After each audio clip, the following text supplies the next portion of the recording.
일본 정부가 공식적으로 인정하는 북한의 일본인 납치 사건은 12건이고 납치된 일본인은 총 17명이었습니다.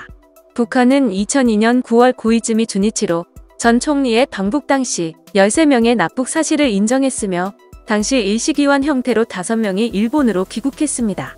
이로써 일본이 주장하는 납북자는 공식적으로 12명이 남았습니다.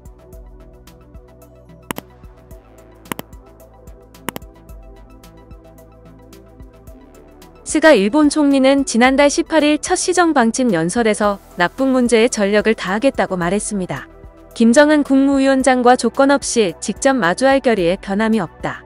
일조 평화선언의 근거에 납치, 미사일 등 여러 현안을 포괄적으로 해결해 불행한 과거를 청산하고 국교 정상화를 목표로 한다고 말했습니다.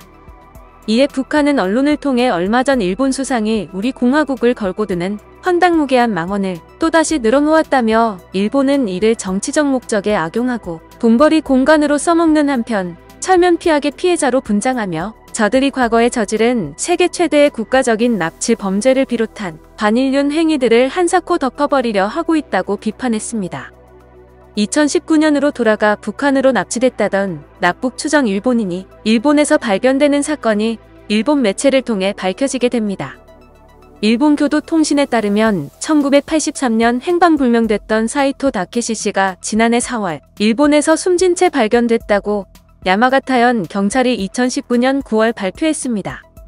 실종 당시 38세였던 사이토 씨는 1983년 10월 요코하마시에 위치한 회사를 그만둔 뒤 출국 기록 없이 실종돼 특정 실종자로 분류됐습니다.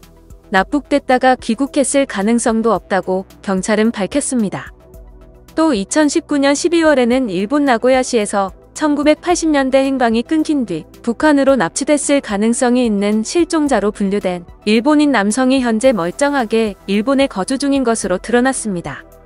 교도통신에 따르면 나고야 경찰은 1986년 당시 32세의 나이로 사라졌던 가와이 유조 씨가 일본에서 살고 있는 사실을 발표했습니다. 가와이 씨는 1986년 8월 나고야시 지쿠사 구의 아파트에서 친척을 만난 것을 마지막으로 행방이 불명인 상태였으며 일본 경찰은 그를 북한에 납치됐을 가능성을 배제할 수 없는 대상으로 분류해 관리해왔습니다. 이 당시에도 북한은 최근 일본 경찰이 북조선에 의한 납치 가능성을 배제할 수 없다고 하던 특정 실종자가 국내에서 발견됐다고 발표했다며 일본의 납치 주장에 또 하나의 구멍이 뚫리게 됐다고 비난했습니다.